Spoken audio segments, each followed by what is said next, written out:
মধ্যপ্রাচ্যের 6 দেশ Iraq, Kuwait, সংযুক্ত আরব আমিরাত, কাতার, তুরস্ক এবং বাহরাইনকে কঠোর ভাষায় সতর্ক করেছেন ইরানের সর্বোচ্চ নেতা আয়াতুল্লাহ সাইয়্যেদ আলী খামেনি। সতর্কবার্তায় বলা হয়, এসব দেশ যদি মার্কিন সামরিক অভিযানে সহায়তা করে, বিশেষ করে নিজেদের আকাশসীমা বা ভূখণ্ড ব্যবহারের অনুমতি দেয়, তাহলে তাদেরকে গুরুতর পরিণতি ভোগ করতে হবে।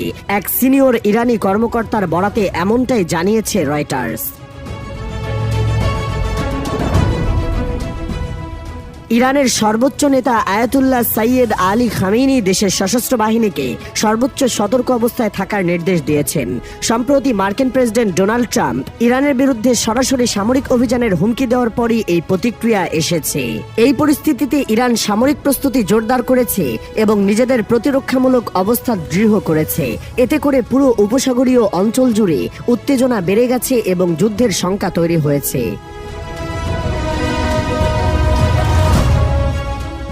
আরব উপসাগরীয় দেশগুলো এখন এক জটিল পরিস্থিতিতে পড়েছে। একদিকে তারা যুক্তরাষ্ট্রের ঘনিষ্ঠ মিত্র, অপরদিকে মার্কিন হামলায় সহায়তা দিলে ইরানের প্রতিশোধের ঝুঁকিও আছে। এই অঞ্চল বিশ্বব্যাপী জ্বালানি সরবরাহের জন্য অত্যন্ত গুরুত্বপূর্ণ, তাই এখানকার প্রতিটি সিদ্ধান্ত আন্তর্জাতিকভাবে প্রভাব ফেলতে পারে।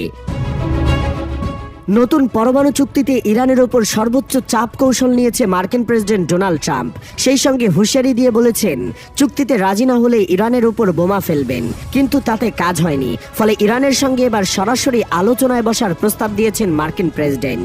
এদিকে ট্রাম্প প্রশাসনের সরাসরি আলোচনার প্রস্তাব প্রত্যাখ্যান করলেও ইরান জানিয়েছে, তারা ওমানের মধ্যস্থতায় পরোক্ষ সংলাপ চালিয়ে যেতে চায়। এক ইরানি কর্মকর্তা রয়টার্সকে বলেন, পরোক্ষ আলোচনায় আমরা জানতে পারব যুক্তরাষ্ট্র আদৌ একটি রাজনৈতিক সমাধানে আগ্রহী কিনা। যুক্তরাষ্ট্র যদি আন্তরিকতা দেখায়, তাহলে শীঘ্রই এই ধরনের সংলাপ শুরু হতে পারে। এই আলোচনায় ইরানের প্রতিনিধি হিসেবে পররাষ্ট্রমন্ত্রী আব্বাস আরাঘচি বা তার উপমন্ত্রী মজিদ তাখোদ রাভাঞ্চির নাম বিবেচনায় আনা হতে পারে। তবে ওই কর্মকর্তা সতর্ক করে বলেন, এই পথ সহজ হবে না, বরং তা হতে পারে জটিল ও অনিশ্চিত। ইরানের পরমাণু ইস্যুতে দেশটির সঙ্গে কয়েক দশক ধরে উত্তেজনা চলছে যুক্তরাষ্ট্রের। ব্যাপক কূটনৈতিক প্রচেষ্টা ও অনেক আলাপ আলোচনার পর 2015 সালে সাবেক প্রেসিডেন্ট বারাক ওবামার আমলে উভয় পক্ষের মধ্যে একটি চুক্তি সই হয়। কিন্তু 2018 সালে ট্রাম্প তার প্রথম মেয়াদকালে ঐতিহাসিক ইরান পরমাণু চুক্তি থেকে যুক্তরাষ্ট্রকে প্রত্যাহার করে নেয়।